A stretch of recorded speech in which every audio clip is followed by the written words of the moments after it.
ओम श्री विष्णु कवच स्तोत्रम्। अस्य श्री विष्णु कवच स्तोत्र महामन्त्रस्य ब्रह्मा ऋषिः अनुष्टुप्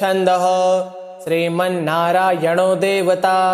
श्रीमन्नारायण प्रसाद सिद्ध्यर्थे जपे विनियोगः। शान्ताकारं भुजगशयनं पद्मनाभं सुरेशं विश्वाकारं गगनसदृशं मेघवर्णं शुभांगं लक्ष्मीकान्तं कमलनयनं योगहृदयानगम्यं वन्दे विष्णुं भवभयहरं सर्वलोकैकनाथम्। ॐ पूर्वतो मां हरिः पातु पश्चाच्चक्रे च दक्षिणे कृष्ण उदरतः पातु श्रीशो विष्णुश्च सर्वतः ऊर्ध्वमानन्दकृत् पातु अधस्ताच्छाङ्ग्रभृत् सदा पादो पातु सरोजाङ्घ्रि जङ्घे पातु जनार्दनः जानुनी मे जगन्नाथः उरु पातु त्रिविक्रमः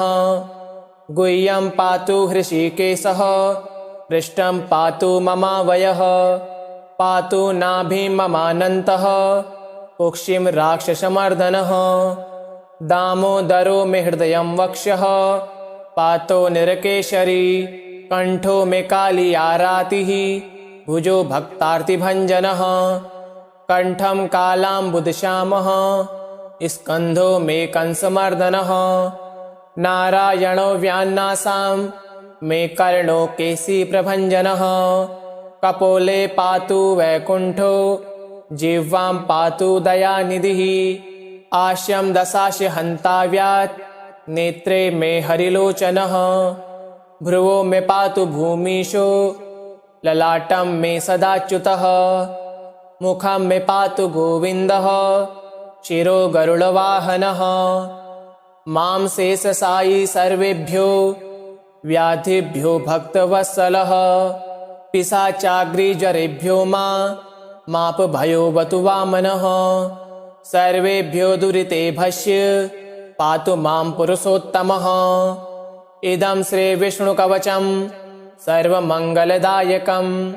सर्वरोगप्रशमनं सर्वशत्रुविनाशनम्। ॐ पूर्वतो मां हरिः पातु पश्चाच्चक्रे च दक्षिणे कृष्ण उदरतः पातु श्रीशो विष्णुश्च सर्वतः ऊर्ध्वमानन्दकृत् पातु अधस्ताच्छाङ्ग्रभृत् सदा पादो पातु सरोजाङ्घ्रि जङ्घे पातु जनार्दनः जानुनी मे जगन्नाथः उरु पातु त्रिविक्रमः गुह्यं पातु हृषीकेशः पृष्ठं पातु ममावयः पातु नाभिं ममानन्तः कुक्षिं राक्षसमर्दनः दामोदरो मे हृदयं वक्षः पातो निरकेशरी कण्ठो मे कालियारातिः भुजो भक्तार्तिभञ्जनः कण्ठं कालाम्बुदश्यामः स्कन्धो मे कंसमर्दनः नारायणो व्यान्नासां मे कर्णो केशीप्रभञ्जनः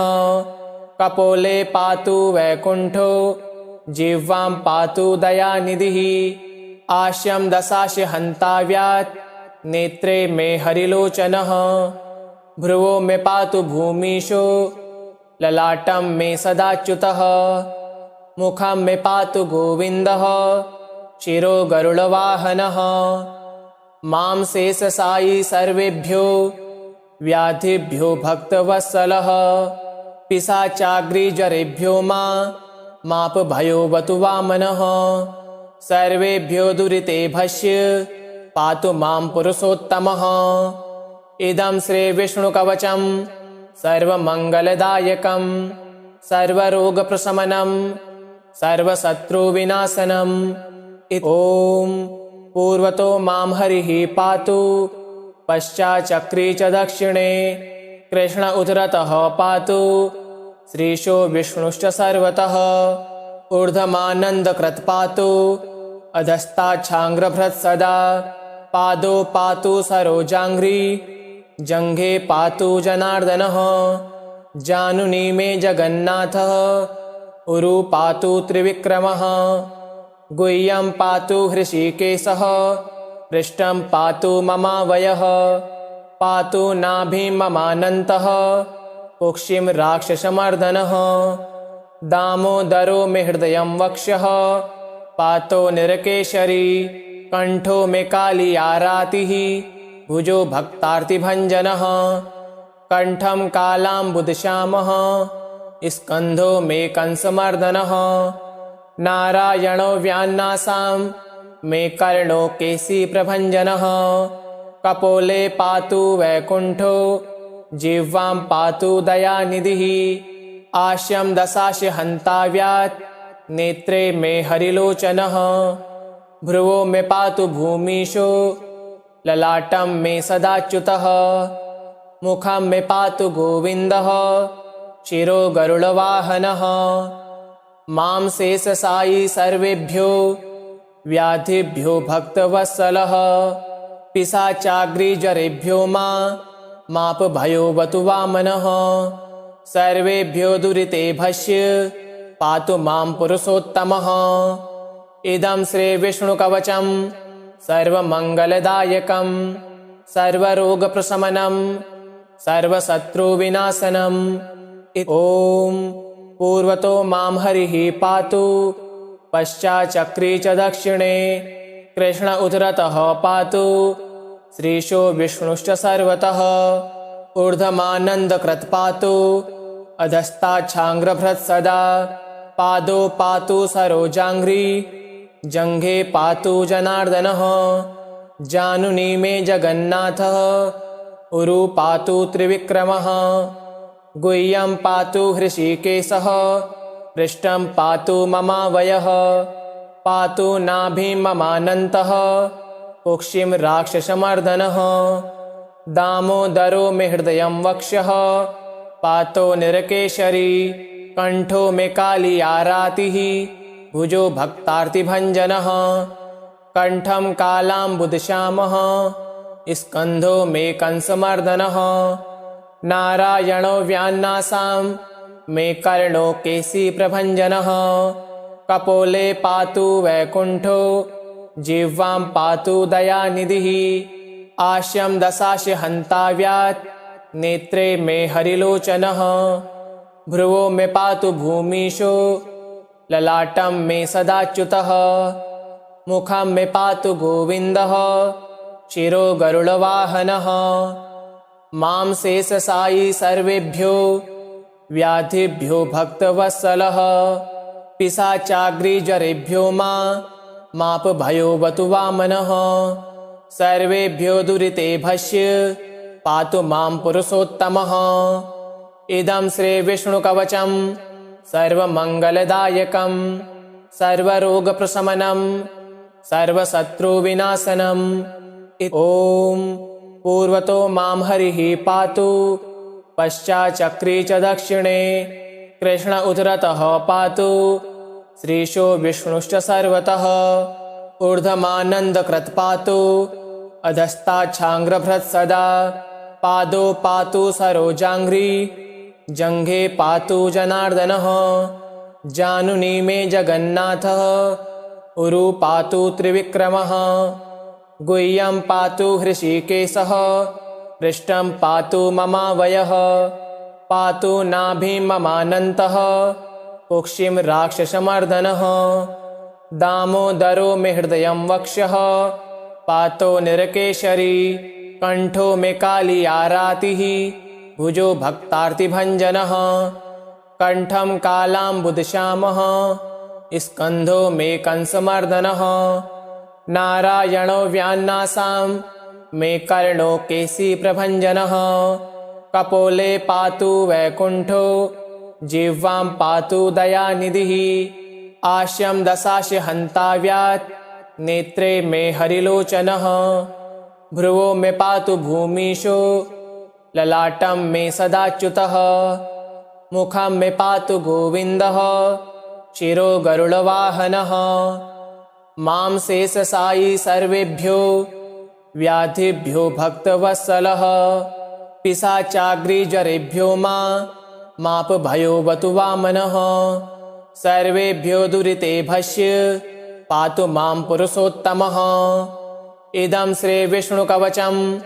सर्वमङ्गलदायकं सर्वरोगप्रशमनं सर्वशत्रुविनाशनम्। ॐ पूर्वतो मां हरिः पातु, पश्चाच्चक्रे च दक्षिणे कृष्ण उदरतः पातु, श्रीशो विष्णुश्च सर्वतः ऊर्ध्वमानन्दकृत् पातु, अधस्ताच्छाङ्ग्रभृत् सदा पादो पातु सरोजाङ्घ्रि, जङ्घे पातु जनार्दनः, जानुनी मे जगन्नाथः,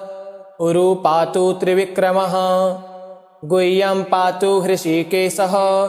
पृष्ठं पातु ममावयः, पातु नाभिं ममानन्तः,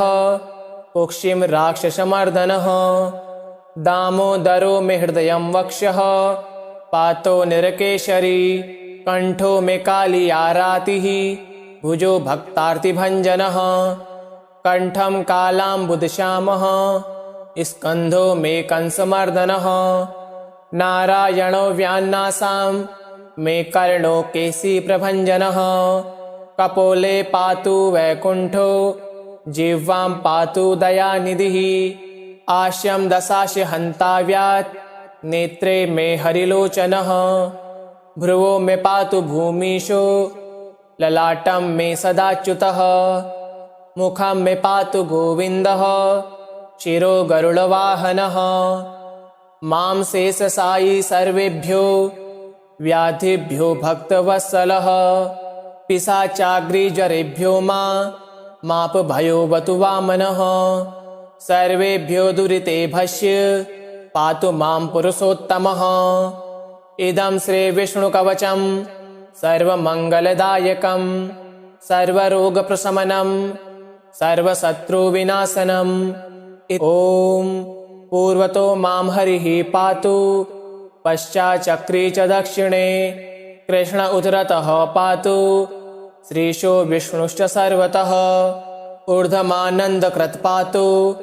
अधस्ताच्छाङ्ग्रभृत् सदा पादो पातु सरोजाङ्घ्रि, जङ्घे पातु जनार्दनः, जानुनी मे जगन्नाथः, उरु पातु त्रिविक्रमः, गुह्यं पातु हृषीकेशः, पृष्ठं पातु ममावयः, पातु नाभिं ममानन्तः, कुक्षिं राक्षसमर्दनः, दामोदरो मे हृदयं वक्ष्यः, पातो निरकेशरी,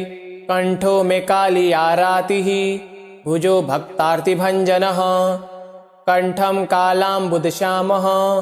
स्कन्धो मे कंसमर्दनः, नारायणो व्यान्नासां मे कर्णो केशीप्रभञ्जनः, कपोले पातु वैकुण्ठो, जिह्वां पातु दयानिधिः, आस्यं दशाश हन्ताव्यात्, नेत्रे मे हरिलोचनः, भ्रुवो मे पातु भूमीशो, ललाटं मे सदाच्युतः, मुखं मे पातु गोविन्दः, शिरो गरुडवाहनः, मां शेषशायी सर्वेभ्यो व्याधिभ्यो भक्तवत्सलः, पिशाचाग्निज्वरेभ्यो मापभयोऽवतु वामनः, सर्वेभ्यो दुरितेभ्यश्च पातु मां पुरुषोत्तमः। इदं श्रीविष्णुकवचं सर्वमङ्गलदायकं सर्वरोगप्रशमनं सर्वशत्रुविनाशनम्। ॐ पूर्वतो मां हरिः पातु, पश्चाच्चक्रे च दक्षिणे कृष्ण उदरतः पातु, श्रीशो विष्णुश्च सर्वतः ऊर्ध्वमानन्दकृत् पातु, अधस्ताच्छाङ्ग्रभृत् सदा पादो पातु सरोजाङ्घ्रि, जङ्घे पातु जनार्दनः, जानुनी मे जगन्नाथः, उरु पातु त्रिविक्रमः, गुह्यं पातु हृषीकेशः, पृष्ठं पातु ममावयः, पातु नाभिं ममानन्तः, कुक्षिं राक्षसमर्दनः, दामोदरो मे हृदयं वक्ष्यः, पातो निरकेशरी, कंठो मे काली आरातिः, भुजो भक्तार्तिभञ्जनः, कंठं कालाम्बुदश्यामः, स्कन्धो मे कंसमर्दनः नारायणो व्यान्नासां मे कर्णो केसी प्रभञ्जनः कपोले पातु वैकुण्ठो जिह्वां पातु दयानिधिः आश्यं दशास्य हन्ताव्यात् नेत्रे मे हरिलोचनः भ्रुवो मे पातु भूमीशो ललाटं मे सदाच्युतः मुखं मे पातु गोविन्दः शिरो गरुडवाहनः मां शेषशायी सर्वेभ्यो व्याधिभ्यो भक्तवत्सलः पिशाचाग्निजरेभ्यो मापभयोऽवतु वामनः सर्वेभ्यो दुरितेभ्यश्च पातु मां पुरुषोत्तमः इदं श्रीविष्णुकवचं सर्वमङ्गलदायकं सर्वरोगप्रशमनं सर्वशत्रुविनाशनम् ॐ पूर्वतो मां हरिः पातु पश्चाच्चक्रे च दक्षिणे कृष्ण उदरतः पातु श्रीशो विष्णुश्च सर्वतः ऊर्ध्वमानन्दकृत् पातु अधस्ताच्छाङ्ग्रभृत् सदा पादो पातु सरोजाङ्घ्रि जङ्घे पातु जनार्दनः जानुनी मे जगन्नाथः उरु पातु त्रिविक्रमः गुह्यं पातु हृषीकेशः पृष्ठं पातु ममावयः पातु नाभिं ममानन्तः कुक्षिं राक्षसमर्दनः दामोदरो मे हृदयं वक्षः पातो निरकेशरी कंठो मे काली आरातिः भुजो भक्तार्तिभञ्जनः कंठं कालाम्बुदश्यामः स्कन्धो मे कंसमर्दनः नारायणो व्यान्नासां मे कर्णो केसी प्रभञ्जनः कपोले पातु वैकुण्ठो जिह्वां पातु दयानिधिः आश्यं दशास्य हन्ताव्यात् नेत्रे मे हरिलोचनः भ्रुवो मे पातु भूमीशो ललाटं मे सदाच्युतः मुखं मे पातु गोविन्दः शिरो गरुडवाहनः मां शेषशायी सर्वेभ्यो व्याधिभ्यो भक्तवत्सलः पिशाचाग्निजरेभ्यो मापभयोऽवतु वामनः सर्वेभ्यो दुरितेभ्यश्च पातु मां पुरुषोत्तमः इदं श्रीविष्णुकवचं सर्वमङ्गलदायकं सर्वरोगप्रशमनं सर्वशत्रुविनाशनम् ॐ पूर्वतो मां हरिः पातु पश्चाच्चक्रे च दक्षिणे कृष्ण उदरतः पातु श्रीशो विष्णुश्च सर्वतः ऊर्ध्वमानन्दकृत् पातु अधस्ताच्छाङ्ग्रभृत् सदा पादो पातु सरोजाङ्घ्रि जङ्घे पातु जनार्दनः जानुनी मे जगन्नाथः उरु पातु त्रिविक्रमः गुह्यं पातु हृषीकेशः पृष्ठं पातु ममावयः पातु नाभिं ममानन्तः कुक्षिं राक्षसमर्दनः दामोदरो मे हृदयं वक्षः पातो निरकेशरी कंठो मे काली आरातिः भुजो भक्तार्तिभञ्जनः कंठं कालाम्बुदश्यामः स्कन्धो मे कंसमर्दनः नारायणो व्यान्नासां मे कर्णो केसी प्रभञ्जनः कपोले पातु वैकुण्ठो जिह्वां पातु दयानिधिः आश्यं दशास्य हन्ताव्यात् नेत्रे मे हरिलोचनः भ्रुवो मे पातु भूमीशो ललाटं मे सदाच्युतः मुखं मे पातु गोविन्दः शिरो गरुडवाहनः मां शेषशायी सर्वेभ्यो व्याधिभ्यो भक्तवत्सलः पिशाचाग्निजरेभ्यो मापभयोऽवतु वामनः सर्वेभ्यो दुरितेभ्यश्च पातु मां पुरुषोत्तमः इदं श्रीविष्णुकवचं सर्वमङ्गलदायकं सर्वरोगप्रशमनं सर्वशत्रुविनाशनम् ॐ पूर्वतो मां हरिः पातु पश्चाच्चक्रे च दक्षिणे कृष्ण उदरतः पातु श्रीशो विष्णुश्च सर्वतः ऊर्ध्वमानन्दकृत्पातु अधस्ताच्छाङ्ग्रभृत् सदा पादौ पातु सरोजाङ्घ्रि जङ्घे पातु जनार्दनः जानुनी मे जगन्नाथः उरु पातु त्रिविक्रमः गुह्यं पातु हृषीकेशः पृष्ठं पातु ममावयः पातु नाभिं ममानन्तः कुक्षिं राक्षसमर्दनः दामोदरो मे हृदयं वक्षः पातो निरकेशरी कण्ठो मे कालियारातिः भुजो भक्तार्तिभञ्जनः कण्ठं कालाम्बुदश्यामः स्कन्धो मे कंसमर्दनः नारायणो व्यान्नासां मे कर्णो केशीप्रभञ्जनः कपोले पातु वैकुण्ठो जिह्वां पातु दयानिधिः आश्यं दशास्य हन्ताव्यात् नेत्रे मे हरिलोचनः भ्रुवो मे पातु भूमीशो ललाटं मे सदाच्युतः मुखं मे पातु गोविन्दः शिरो गरुडवाहनः मां शेषशायी सर्वेभ्यो व्याधिभ्यो भक्तवत्सलः पिशाचाग्निजरेभ्यो मापभयोऽवतु वामनः सर्वेभ्यो दुरितेभ्यश्च पातु मां पुरुषोत्तमः इदं श्रीविष्णुकवचं सर्वमङ्गलदायकं सर्वरोगप्रशमनं सर्वशत्रुविनाशनम् इति श्रीविष्णुकवचं सम्पूर्णम्।